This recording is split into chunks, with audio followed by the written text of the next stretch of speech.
Welcome to my channel, Sunshine Shoulders. I'm Calvin. Thank y'all so much for stopping by again today. A lot of American men are looking to the Philippines as their last hope. They've given up on the American dream and they've shown up here, many of them in bad shape, mentally, physically, and spiritually. And I just want to talk about that today. A lot of them are angry, and I don't blame them. If you're a man in America and you're not angry, then you're not a man, or I question your sanity. I just recently read an article by Dries Kalun in the New Yorker, and I'll put it in the description. It's a great article. And he asked the question, what's the matter with men? Over in America, he says. He says the plight of the American man is existential. And what's going on over there is a threat to an entire social order. He's essentially saying that there's a subtle emasculation going on of men. And he quotes some great psychologists and scholars in the article. And he says that he begins by saying that boys, as far as academic performance is concerned, boys are well behind girls in elementary school, high school, and college, where the sex ratio is approaching 2 female undergraduates to 1 male undergraduate. They used to be the same in the 1980s. He said men are increasingly dropping out of work during our prime working years, overdosing, drinking themselves to death, and generally dying earlier, including suicide. A lot of men are saying, I would rather die than put up with what I have to put up with in America. And if you think I'm playing, there's 2 examples that come to mind. 2 Anglo-Saxon males who are as successful as anybody could dream of being over in America, Robin Williams and Anthony Bourdain. Anthony Bourdain being one of my favorite. He was a vlogger, world traveler. In my opinion, no one had a better job, but he died. He took his own life rather than deal with what he had to deal with over there. I came to these shores in 2018 in bad shape. Anybody who's followed me knows my story.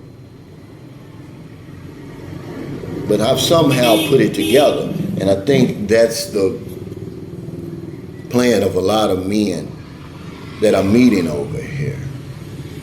You know, I was on a live stream the other day, the kosher clinician, and he asked me a question. He said, Calvin, when did you know that it was time for you to make some changes? Basically to leave that environment that I was in. And I want to apologize to you, brother, because I told you it was 2009 when my then wife told me that ninjas like me come a dime a dozen. After all I had done, after all the changes, all the sacrifices I had made, I said I threw in the towel then, but actually it was a lot sooner than that. It was 2004 when the Louisville SWAT team burst into our home and terrorized my family. It was all downhill after that. It was then that I made the decision that I was leaving, or I had to remove myself from that situation, or it could have turned ugly. But I see a lot of guys showing up. We had a meet and greet yesterday, and I was filled with a lot of pride and with a lot of hope. And I was really happy because I could see the change in these American men. They were happy again. The conversation was lively. It was energetic. They had beautiful young women with them, which in some cases can make all the difference in the world. They seem to be new creatures. Is this something that I'm making up? No, I see it all the time. And this is the reason men are showing up here. They see other men who have done it, who have made the switch, who have made the change. And they say, well, I want that too. Because so many of us are choosing suicide rather than facing what's going on over there. I mean, can you blame them? You know, the battle of the sexes over there is as worse as I've ever seen it. I'm 60 years old. The Me Too movement, rise in unemployment, and another article I read, they talk about the unbearable work and social environment that we're faced with as men over in America. It's enough to push you to the brink. Is it a wonder that mass shooters over there, 100% of them are men? And I think part of the problem is nobody asks why. Why are these men so upset? Why are men going to the bitter end rather than asking for help? It's because nobody cares. You know, you're a man, and this is all this rhetoric that's sewn into the American fabric. No one cares.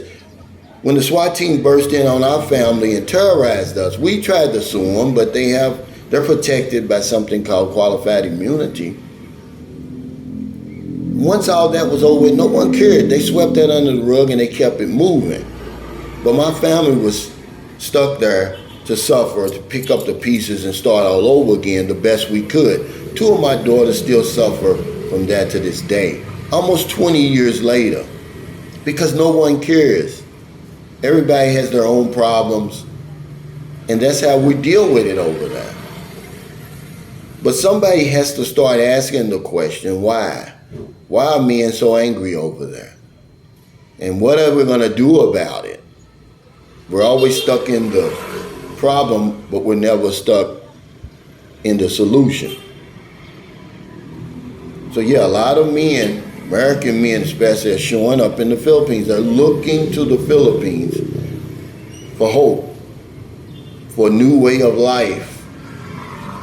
And ever since I've been coming, especially since I started my channel and the Philippines has opened up, the numbers are increasing. Imagine from 2009 to 2018, the numbers went from 250,000 Americans visiting the Philippines to 1 million. The majority of those are men. They've given up on the American dream. They would rather die than put up with whatever it is we have to put up with over there. So thank y'all so much for stopping by again. I just wanted to kind of talk about this. Remember, I started the conversation. It did fill me with hope yesterday. There was a lot of guys there. You could see the change in their eyes. Their eyes were bright. They were attentive. Nobody held their heads down. I mean, these were new creatures by any imagination. And it was a wonder to see, really. But I just asked the question, what's the matter with men over there? Is it that bad over there? Because remember, that's the Matrix, and everything is always the 11th hour. You've got men pushing back over there saying, hey, you guys are just complaining. You can't handle it, you're wimps, so you're running, you're escaping. That's not the case, guys. He's throwing fire. He's throwing gasoline on fire. He's trying to put a fire out with gasoline instead of just sitting down and kind of going over the problem. These guys are pointing at us and saying we're the problem. So if you're in America, getting late, before you let your head hit the pillow, please find somebody to help. If you're on one of them late grocery runs, beer runs, weed runs, you're just getting off second shift, or you're on your lunch break, and you see somebody out in the street or wherever you see them, buy them something to eat, buy them something to drink, give them a few dollars. It's about 8 a.m. on a beautiful Tuesday morning here in the Philippines. We're stuck for one more day in Lapu-Lapu City because of an impending typhoon or LPA that's in the area. The ferries have been canceled. It's not a day goes by that I don't help somebody over here. Because if I don't know anything else, I know this one thing for sure. When we help other people, we help ourselves. Take care, stay safe, stay out of trouble. I'll see you next time. If you are a man out there and you need help or you want to talk to somebody, reach out before it's too late. Don't pick up that gun and go mow down some innocent elementary school students. That's not the answer.